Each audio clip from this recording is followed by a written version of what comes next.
The Lauren Agee case was hastily closed by authorities, but many questions remain.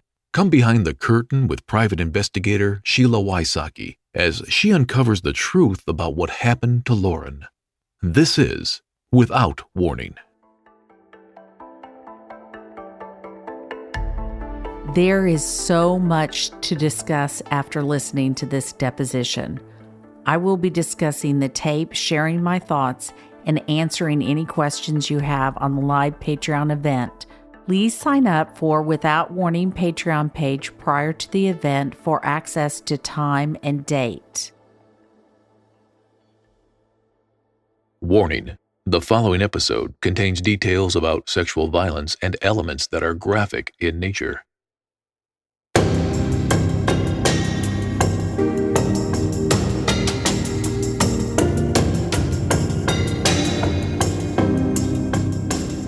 Throughout this podcast, you've heard many things that don't add up. One of the most egregious matters is how this case was mishandled. The things that were done or weren't done make me extremely angry. Simple, standard things that a detective or investigator learns in their 101 training were missed or not even done in this case. I have many things to say about this, but I feel it's best for you to hear what happened directly from the source and let you make your own conclusions. You are about to hear a deposition with Sheriff Patrick Ray, the sheriff of DeKalb County, whose team was called to the scene the day that Lauren's body was found. You are going to hear background information on Sheriff Ray, including his education, his training, and his resume. Listen carefully to this section. You are going to hear about his knowledge of the Lauren Agee case. It is astounding to me his lack of knowledge of this case, specifically not being able to remember all the names of the individuals involved. I've said enough for now.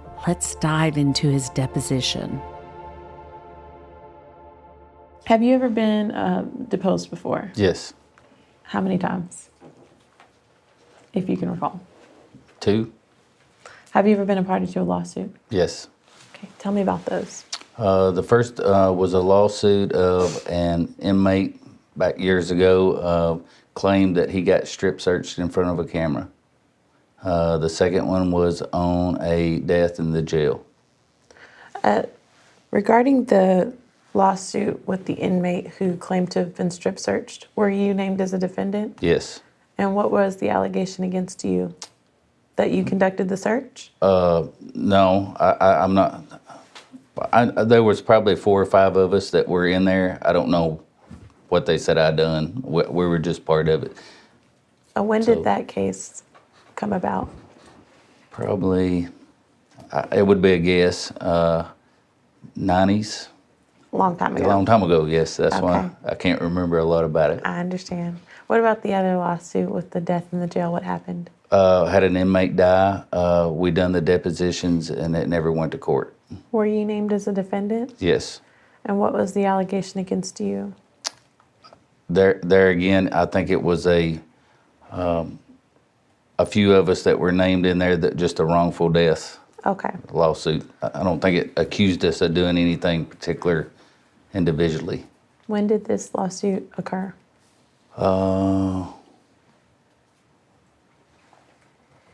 There again, I'm not sure on the date. More than 10 years ago? No, it's less. More recently? But it's probably about 10 or 11, 9 or 10 years ago.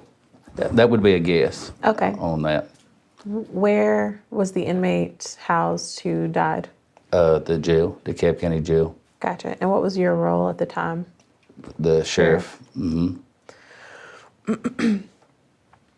So you said that you'd been deposed twice. Were those the 2 cases in which you were deposed? Yes. Have you ever been involved in any other legal matter? Like, Accused to define that. Sure. A legal matter like a civil lawsuit or a criminal investigation against yourself? Never a criminal investigation. One time, had a vehicle that a guy done some work on for me that didn't work out well, and I sued him, and he countersued me. So That happened. yes, How is I the won case- mine, and his got dismissed. So I see. Okay. Are you represented by an attorney here today? no, Okay. Have you spoken to an attorney about this deposition? no, other than the county attorney of coming here instead of Nashville. I didn't know. I had some things to do today, so that's why this evening. So that's why I didn't want to go to Nashville. So are you saying that your only communication with the county attorney was about scheduling and location and not substantively about the testimony that you're going to Correct. Okay. What did you do other than the scheduling question to prepare for this deposition? Nothing. Okay. Have you reviewed any documents or spoken to anyone? I did last night look through what I had sent all of you, all the attorneys. And will you just, for the record, sort of describe what you sent the attorneys? The whole case file of Lauren Agee and the case, not case file, the case file of Lauren Agee and the employment records of Jeremy Taylor. That's what I have sent every one of you that are representing someone. So Okay. some multiple times. Thank you for You're that. welcome. Was anyone present with you reviewing those files? Off and on, yes. Can you tell me the names of folks who were present? My chief deputy, Robert Patrick. Okay. Anyone else? That's it. And what is Robert Patrick's involvement in this case? He was one of the, at that time, he was a detective, and he was one of the detectives that was down there. And just for the record, at that time, you mean around July of 2015? Yes. Is he currently still a detective for DeKalb County? He's my chief deputy. You said that. Yes. Okay.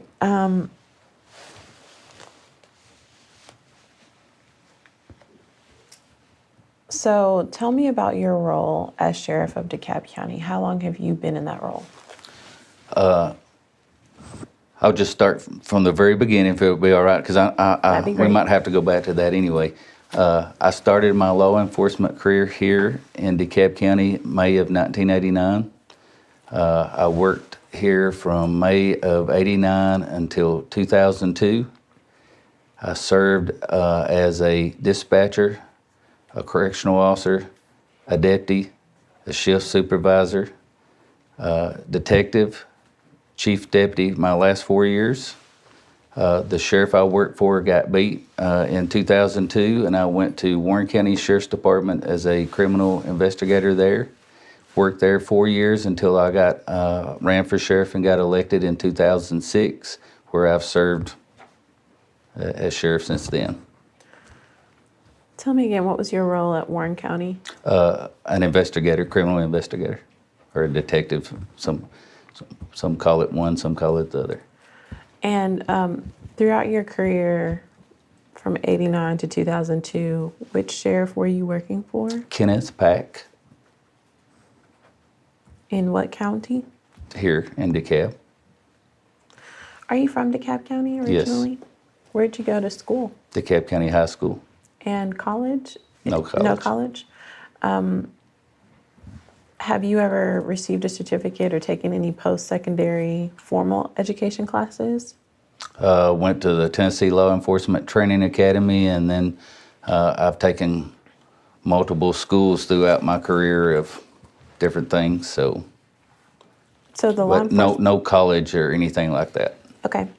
Tell me about the Law Enforcement Training Academy. Was that prior to taking on your role in 1989? No. When did I you... done that in 1991, I think. What type of training or education was required between high school and starting in law enforcement? None. Did you receive any on-the-job training at the beginning? Yes. And tell me about that. I started as a lakeside patrolman of where we would go around to different lake sites and check lake sites throughout the summer. And I would sometimes ride with some of the deputies and see what they done and things like that. And then that advanced on up to when I was a deputy. What types of cases did you investigate as a deputy? A lot of traffic accident cases and stuff like that. Most of the time back then, we had one detective here, or the sheriff would take care of assigning whoever he wanted to investigate something. I was just a patrol deputy at that time. And you mentioned lakeside investigations or lakeside patrols. Yes. What were you checking for? Just the county had contracted with the Corps of Engineers to patrol the lake sites to be seen, and if there were any trouble there, such as public drunkenness or fights or so forth and so on. Okay. Just to keep the peace, kind of thing. Then you said you moved to Warren County in 2002? I went to work there, yes. Right. Mm-hmm. And what precipitated or prompted that move? The sheriff I worked for lost the election, and when we're not civil service here, so the new sheriff or any county office that comes in can lay off the employees that are there and rehire who they want, or hire who they want outside the department. So, Were you laid off? yes. Mm-hmm. Okay. And what was the name of the new sheriff who laid you off? Lloyd. Well, he doesn't lay me off. The sheriff I'm working for at that time would have been the one to lay me off. Okay. Kenneth Pack would lay me off. Okay. And then Lloyd Emmons. would come in and rehire or hire whoever he wanted to. Correct. But did you request rehiring by Lloyd Emmons? No, Okay. And why not? I didn't want to work for him. Okay. Yeah. What's your relationship with him like? Just I didn't want to work for him. Okay. So, I mean, I speak to him. Yeah. Did you run against him when you ran for sheriff in 2006? No. Another guy ran against him and beat him in the primary, and then I ran against him in the general August election. Okay. What types of cases did you investigate or follow or handle in Warren County? Drug cases, rape cases, murder cases.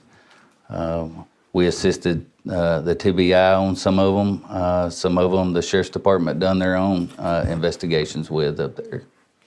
Now, I'm not familiar with Warren County versus DeKalb County, so you have to forgive my ignorance. Is Warren County a bigger or smaller county in terms of per capita? Bigger.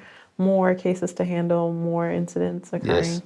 Okay, so did you receive any special training before beginning your role at Warren County? No. Did you have any on-the-job training or shadowing? No. Okay.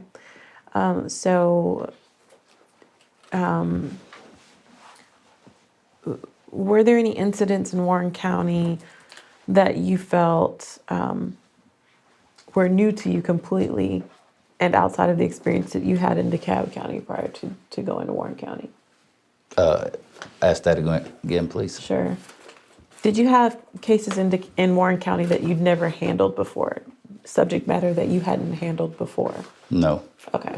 So in DeKalb County, prior to going to Warren, you were also handling rapes, drug investigations, murder, etc. Yes. Okay. Did you have on-the-job training then or take classes between 1989 and 2002 related to investigation of drug cases, murder cases, rape cases? I had multiple schools that I had went to during my career, ranging from drug schools to death investigation schools to might have been a terrorist school that was in there. So, I mean, there was just multiple different kind of schools. How did the schools offer training, was it through the county? Yes. And approximately how long would you attend school per topic or seminar? Some of them were one day, some of them were a week, some of them might have been 2 weeks on a couple of them. Were they mandatory? No. Okay, so you volunteered to attend these types of trainings. And Yes. what did you receive in exchange for going to the training? A certificate? Yes, Okay. certificates. Were there materials issued that you read and reviewed during those classes? Yes. Okay. What led you to run for sheriff in 2006?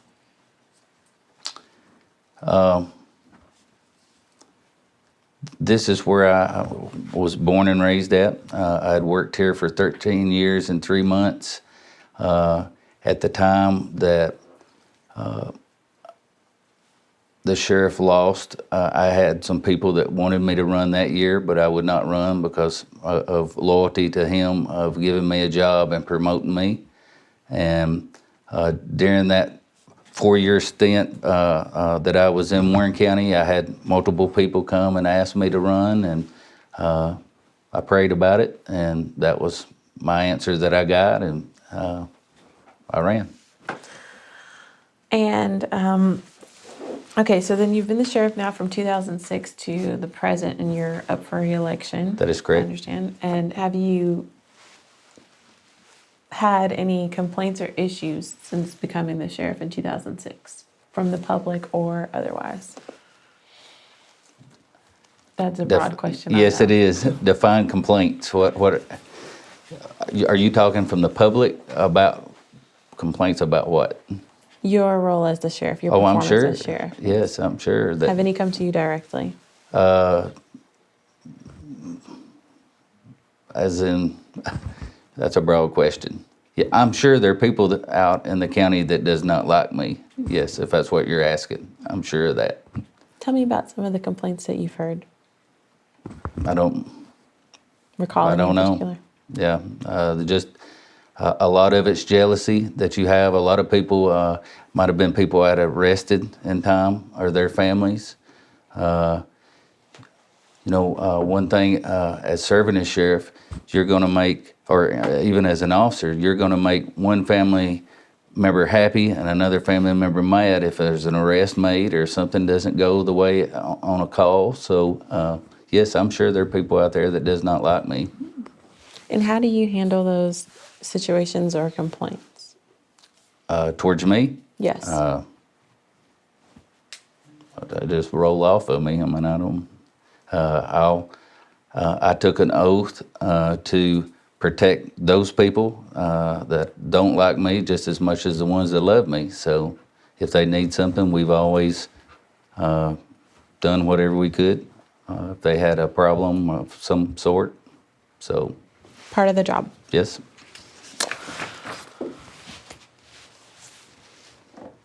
Tell me about your personal history. Where do you live? Currently still living in DeKalb County? Yes, I do. Do you have any personal relationship with the parties in this lawsuit? No. Have you ever met any of the parties of this lawsuit? Yes. Tell me which ones. I think Hannah Palmer is who I think I met.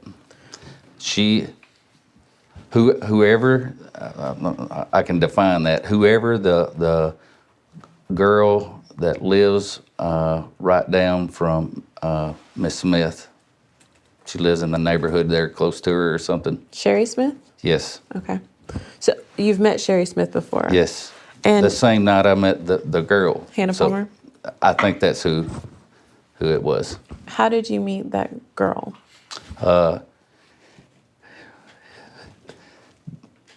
The week, actually the day that this happened on, I went to a drug court conference, and that's where I was. So I missed a full week of what has happened other than phone communication. And when you're talking about what happened, you are referencing WakeFest 2015? Yes. Mm-hmm. Gotcha. And the death of Lauren Agee. Yes. When I got back, the detective, who was Jeremy Taylor, had told me that he was going to talk to, I believe it was Hannah Palmer. And I told him, he told me that Miss Smith had lived right down from her, and I told him that I wanted to go with him and meet Miss Smith and give her my condolences and introduce myself because I wasn't here at that time. So approximately how long after Lauren's death did you get back involved in the investigation? You said you were away for about a week? Yes. So approximately how many days after her death did you return to work? It would be a guess. I think that happened on a Sunday, and that was the day that I left, and I got back on a Friday or Saturday. I don't remember, but it would have been the next week, I'm sure. So several days had passed. Yes. Okay. What was your interaction with Hannah Palmer that night that you met her near Miss Smith's house? The detective talked to her about some stuff, about what had happened and so forth and so on. He might have even, that might even be the audio that he had took from her. I don't remember. Jeremy Taylor? Yes. Okay. Did you make any statements at that time? To Miss Palmer? I introduced myself to her, and her mom and dad might have been there. Okay. Do you recall anything about what Miss Palmer said to Jeremy Taylor? No. Or to you? No. Okay. Recall anything about what her parents might have said? I just remember her dad was very emotional, and that they were, I think some things had been said between Miss Smith and on social media and things like that that had all of them upset and sort of scared. What was said on social media that had them scared? I don't recall that. Okay. Do you recall anything about it? Like what was the subject of what was said, or okay? No. Is there anything in particular about Hannah's demeanor that night that you met her that you recall? Just being upset and Was she scared. crying? Some, yes. Okay. And when you say she was upset, how do you know she was upset? About crying and emotional. Okay. Did she appear to be cooperative, open to talking to you about the investigation? She didn't talk to me. She talked to the detective, but yes. Did you? I don't remember any resistance that she gave. Okay.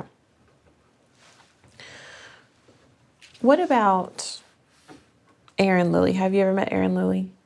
Not that I recall. Have No. you ever met Brix Gambrell? No. Have you ever met Christopher Stout? No. Okay. Have you ever met anyone in any of their families that you know of? No, ma'am. Let's go back to Sherry Smith. When did you first meet Sherry Smith? That night. Okay. Or that evening. And describe your interaction with Miss Smith that evening. Detective Taylor and I left that house and went to Miss Smith's house and went up and knocked on the door and told them who I was and gave them my condolences, and we sat there and talked a minute, and I could tell something was wrong with her. She acted like she was mad, and I kept talking with her and told her that that we were talking back and forth about how she might have died, or what things that she thought that looked strange and stuff like that, and then she finally said, I'm going to give you something. Like she didn't trust the detective that was there at that time, and she gave me, or showed me, some things on the internet I don't know if it was Facebook or it was on the zip drive that y'all have, is what her husband put it on. So that's what it was. And then She called Lauren's dad, and him and some other girl came over there that knew something about something that wasn't. She was right in what some of the stuff she was saying, whoever the girl was, but she was taking some of it out of context to get a result of something that the detective told me later that wasn't right of what she was saying. It was right, but it was out of context of what it was. Okay. She took a different opinion, I guess is what I'm trying to say, of what it was. To get the full picture, who was present that night? You, Jeremy Taylor, right? Yes, Miss Smith and I guess Mr. Smith. Yes, her husband? Yes. Okay. And then her dad came and another lady I don't know. Lauren Agee's dad and another lady. Okay, so just the six. Young girl. It was a young girl. Okay. And I don't think that's been a long time ago. I don't think anybody else was there. If it was, it would have been their family or friends that I don't know if I would have known or not. And about how long did that meeting last? A few hours. You mentioned that Ms. Smith gave you a thumb drive. Yeah.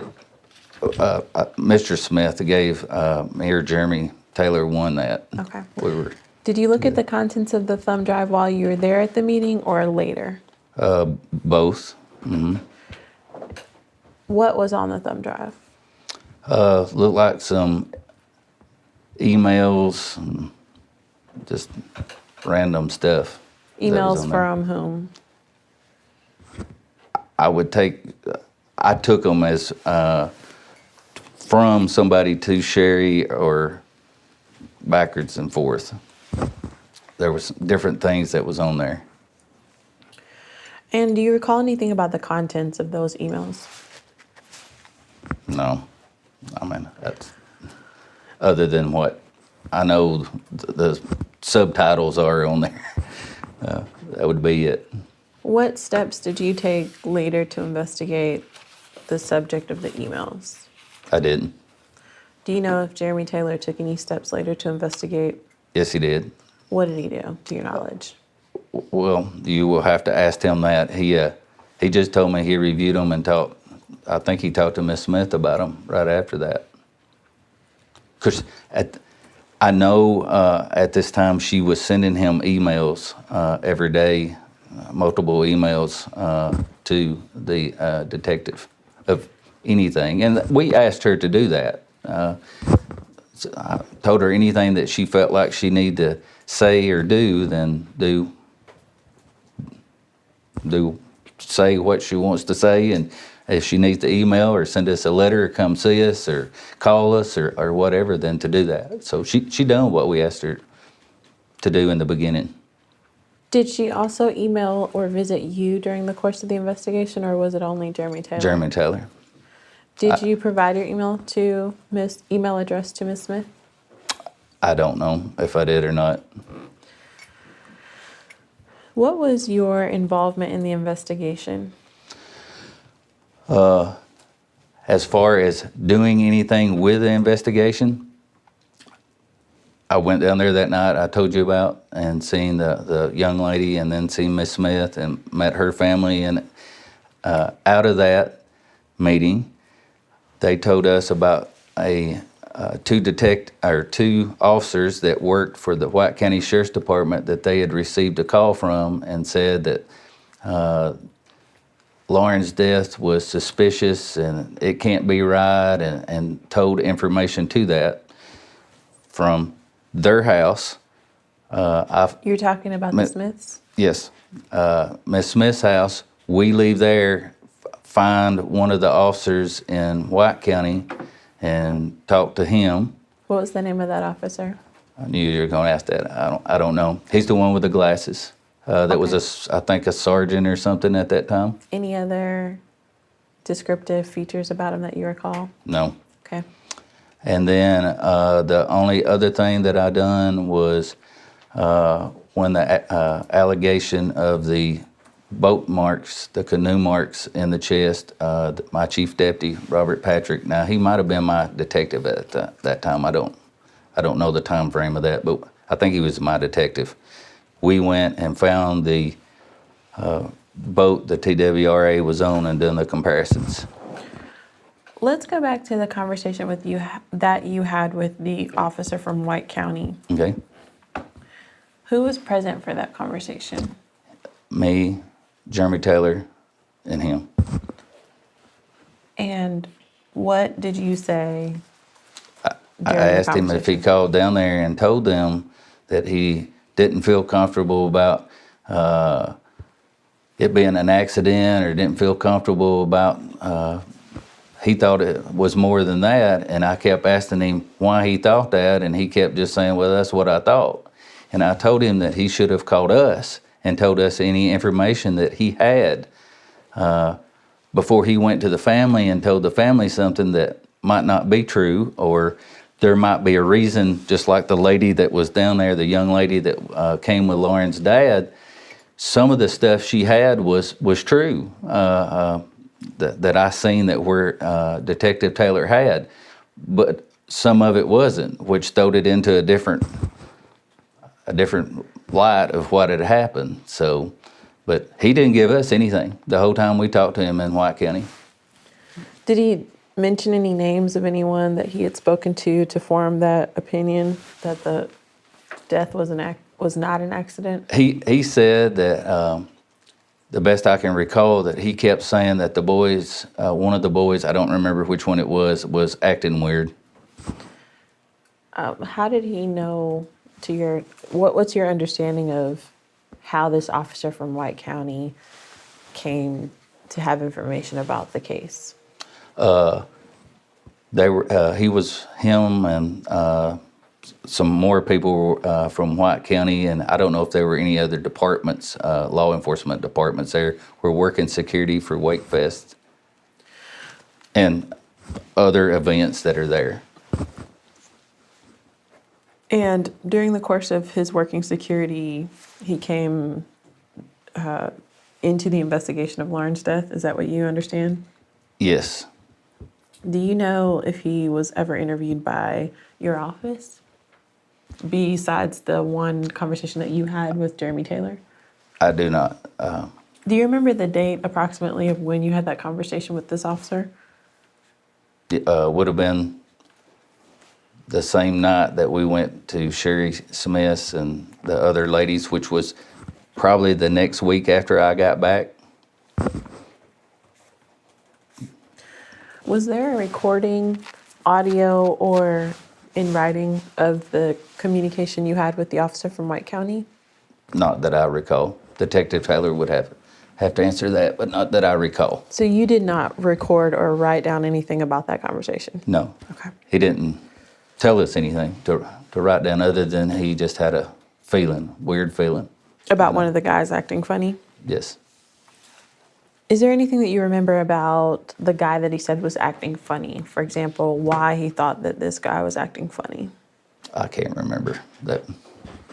It's been. Do you remember ago. whether or not the officer from White County had interviewed the guy that he thought was acting funny? No. Okay. Do you have any information about whether or not the officer from White County spoke to or observed the kid that was acting funny? This is hearsay, but the only thing I know that the officers did not do was mention anything about anything to anybody that was there the night that Lauren was found there. They never mentioned a word to none of the detectives, none of the other officers that were there that were taking statements.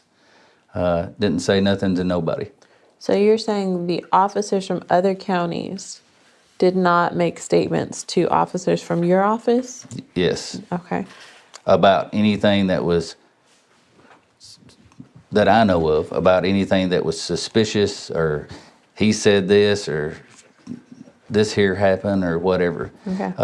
The only thing that sparked us going to talk to them was Miss Smith saying that this officer called her and said that instead of calling Us, they called her.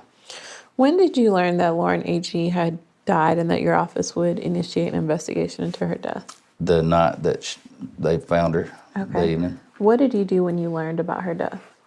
I'm sorry? What did you do when you learned about her death? The call came, they first called me and told me that a small child had drowned in the lake. That was the first initial call that they had got there. And when they got there... Who called you? Who's they? Multiple officers. The ones that was going to the scene, Jeremy Taylor called, my chief deputy at that time called, because that's standard procedure for them to call me if somebody is dead. So they started calling just to tell me, to keep me sort of, because they knew I was out of town. And then a little later they called and told me that it was not a child, that it was a younger lady that had drowned. At that time they thought had drowned. What was your response? As what? What is your standard practice or procedure when there's a death? Do you make assignments for the investigation? Do you have any action that you need to take, or does your office sort of run seamlessly? I'm trying to understand what happened since you were out of town. Like, how did everyone know what to do? My chief deputy would have been the next person in charge. Who was your chief deputy? Don Adamson. Okay. Adamson. Okay.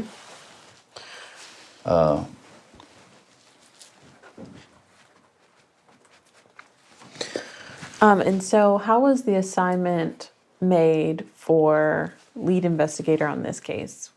He was the one that was on call that week. Jeremy Taylor. Mm-hmm. Okay. Is there any protocol in your office for assigning cases other than who's on call?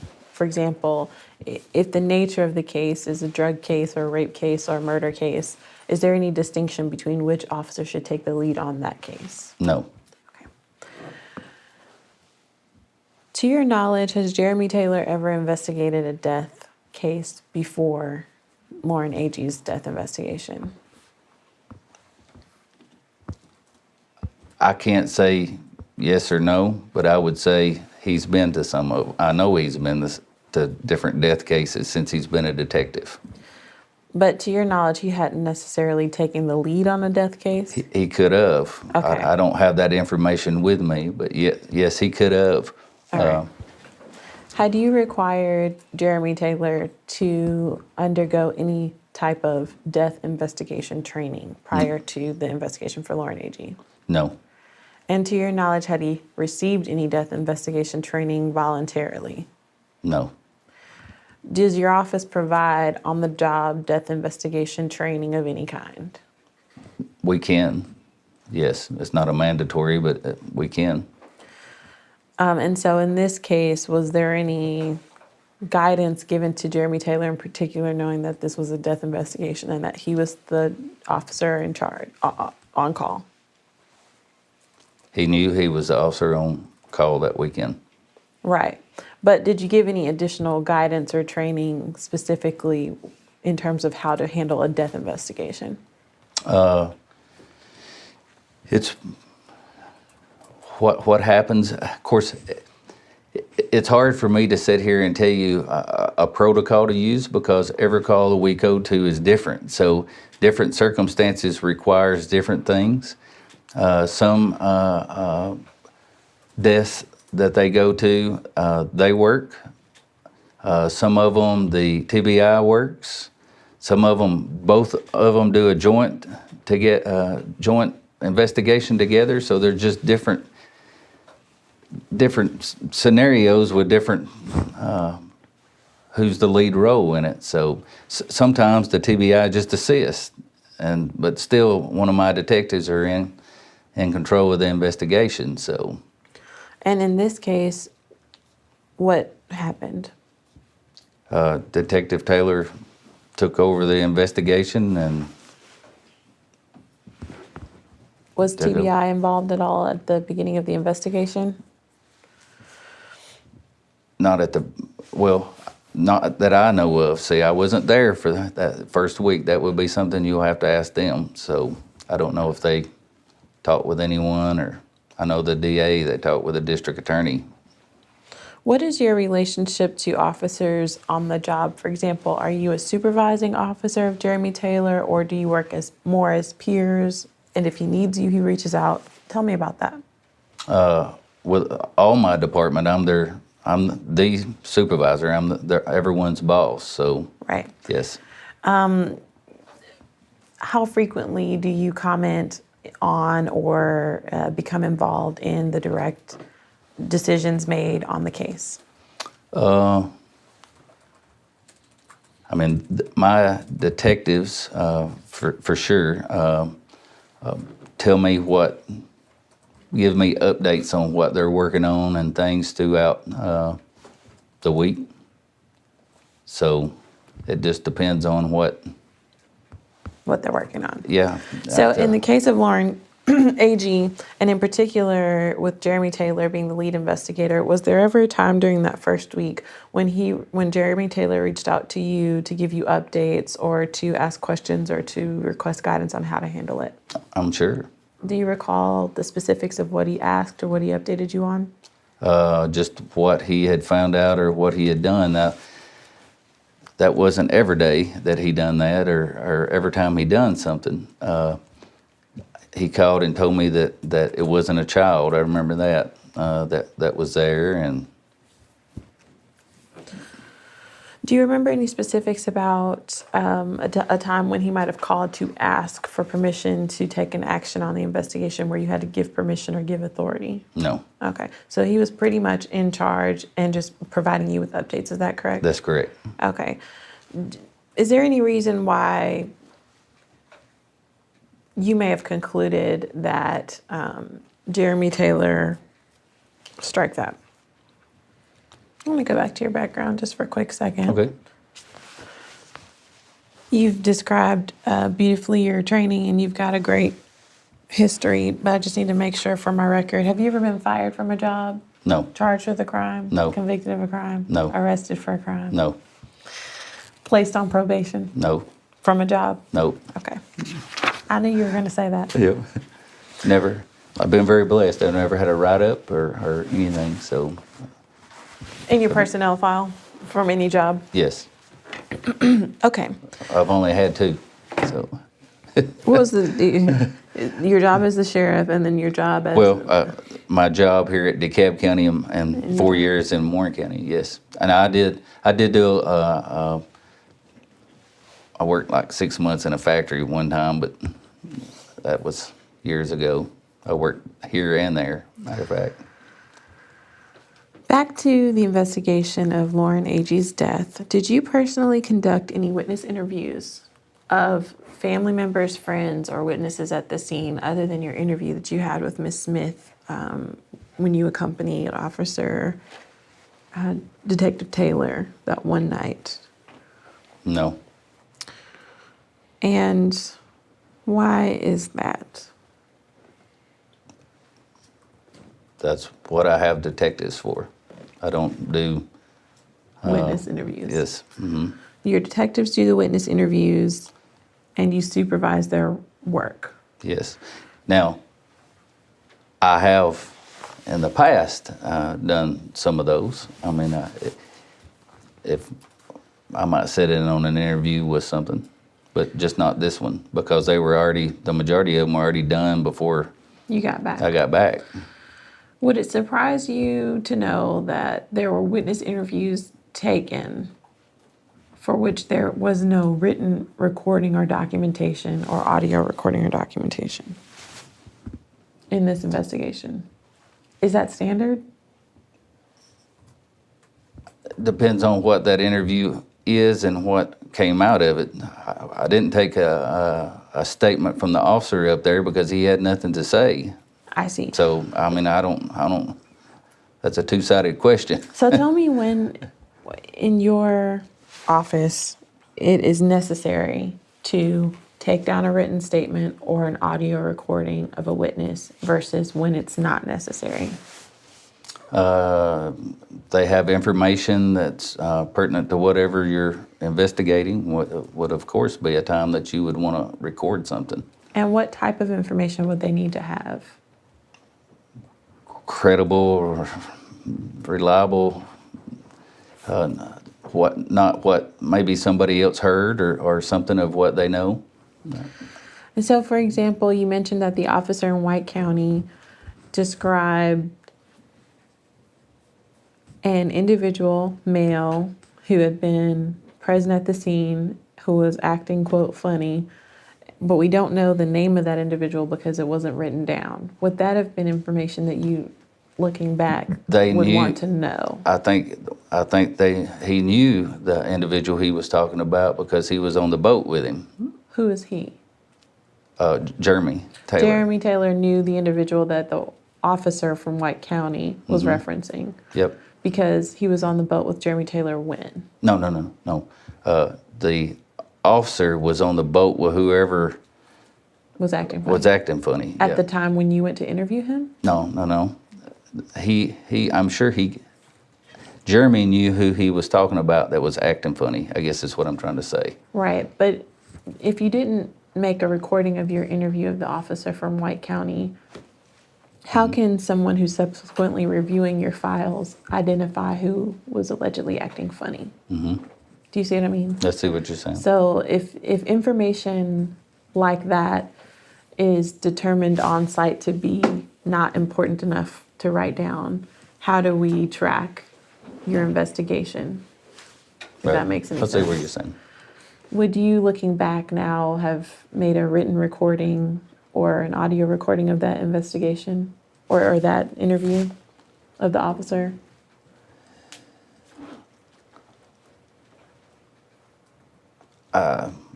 I don't know. I'll be honest with you. I don't know if I would or not. Right. I mean, he didn't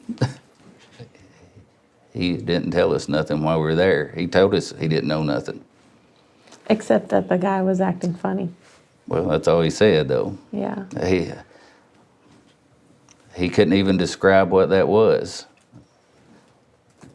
But he thought it was important enough to call the mother of the deceased. Yes. Did he share, to your knowledge, did he share with the mother of the deceased any other information that maybe he shared with you that night? No. Okay. And we don't know the name of the officer that you interviewed at that time because we didn't make a written recording of that interview. Is there anyone else that you might have spoken with that you didn't document? That's it. Do you know if Jeremy Taylor also conducted interviews for which there was no audio or written recording? I don't know.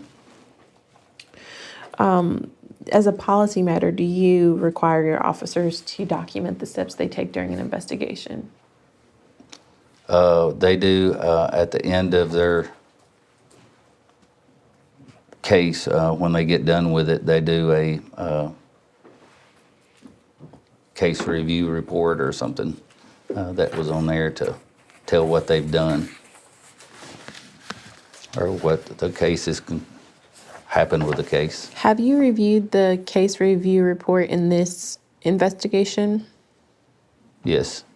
And what do you recall about that report? Anything of significance? No. If I provide you a copy of it, would it refresh your recollection?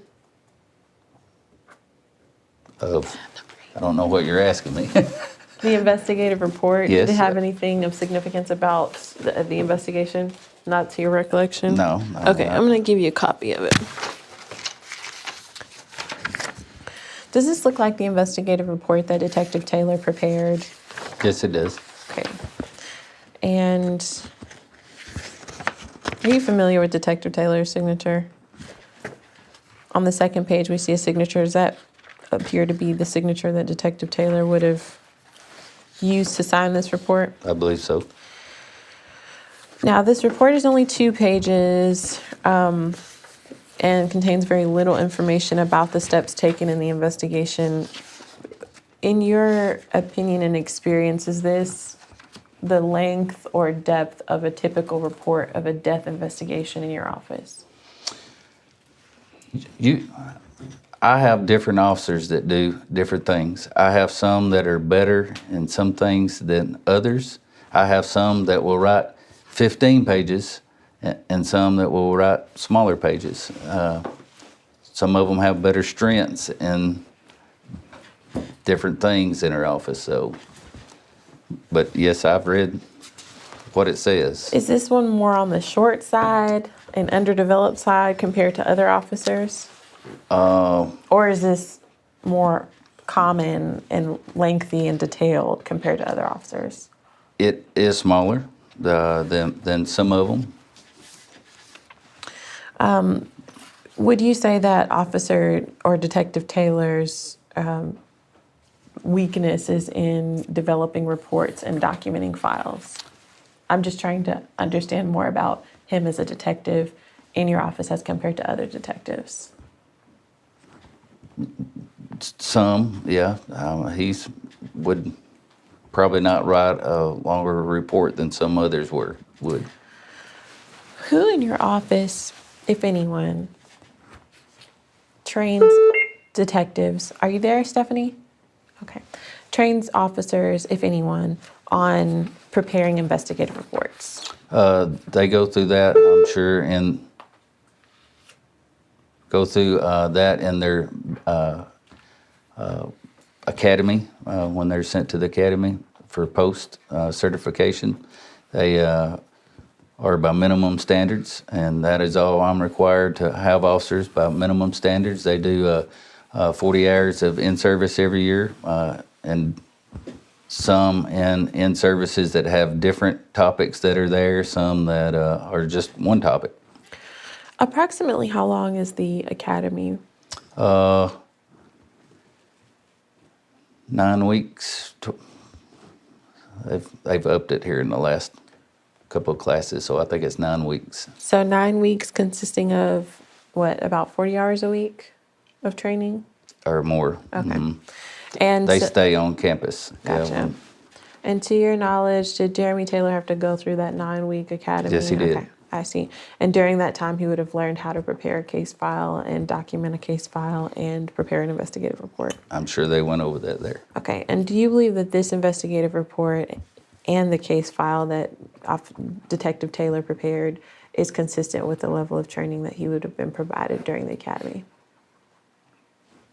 I can't answer that. Why? Well, they would have to answer that. The academy would. I'm asking you, in your experience as a sheriff, if you believe that this is a deficient report or if this is an acceptable report along with your experience. I believe it could have been longer, but at the end of the day, I think the results would still be where they are.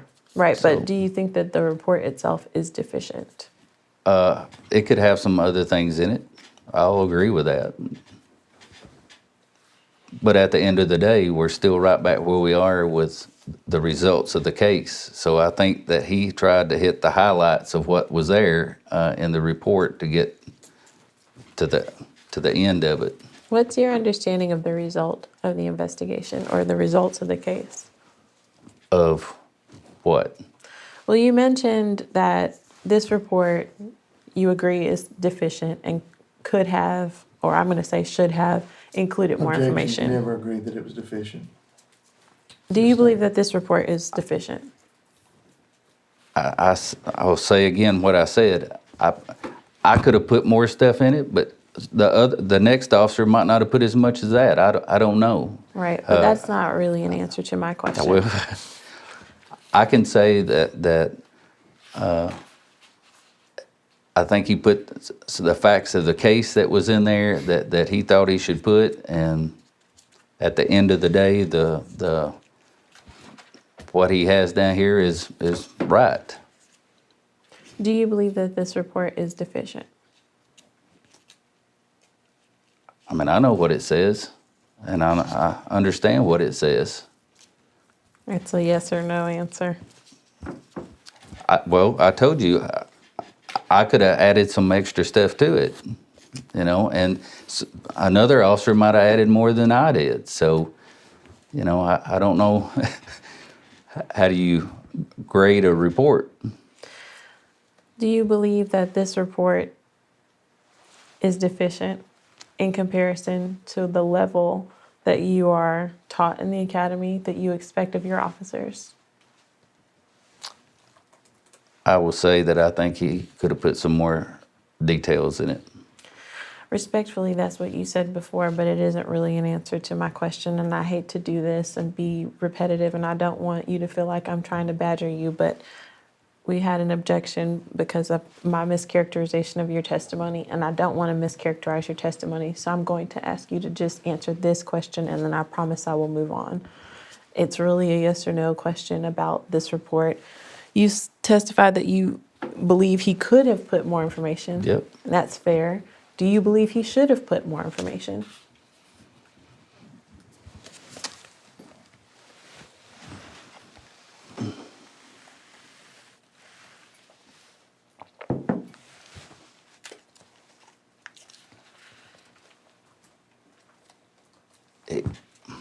I don't know how to answer it without going back. It's a yes or no. He could have. If you say could have, I'm going to keep You're going to asking. give me again. I'm going to ask it again. Counselor, we've gone over this. It's been asked and answered. It hasn't been It's answered. been He's going to answer it. consistently the same every time. But it's not been answered. It's a yes or no question. And I'm going to get Well, the answer for my record. My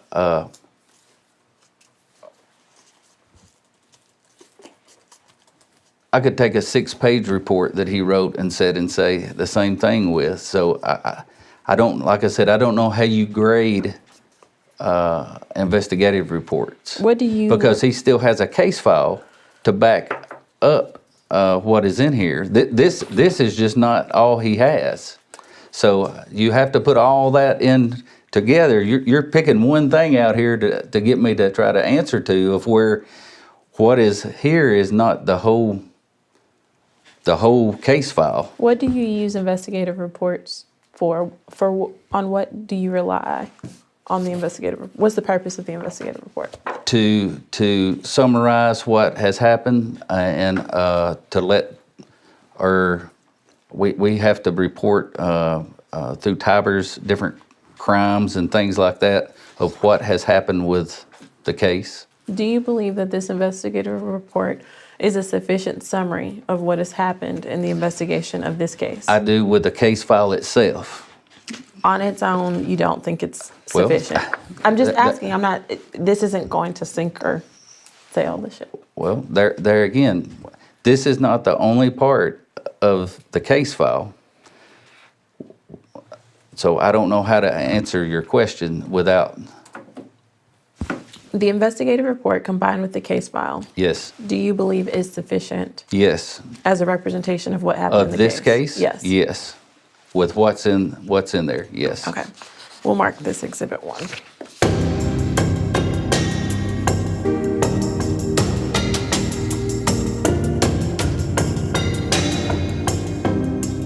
Lauren's family gives their full permission for any and all details to be shared in hope that the truth will come out. If you know anything at all, call 1-888-599-0008 or email tips@SHEILAWYSOCKI.com. Next time on Without Warning. Have you ever talked to your wife about this case? Yes. What did you say? What is the nature of your communication with your wife about this case? It makes me very angry. Very Why? angry. I'm sorry? Why is that? Because of the lies and the slant that has been put toward it for me to use my name like that. Yes, very upsets me greatly. Without Warning. Host, Executive Director, and Executive Producer, Sheila Wysocki. Producers, Katie Zitzman and Aaron Parker. Editors, Katie Zitzman and Aaron Parker. Mixing and mastering by Resonate Recordings. Narrator, Tim Evans. Thank you for listening to Without Warning. Make sure you subscribe to the podcast and leave us a quick review to help others discover it too.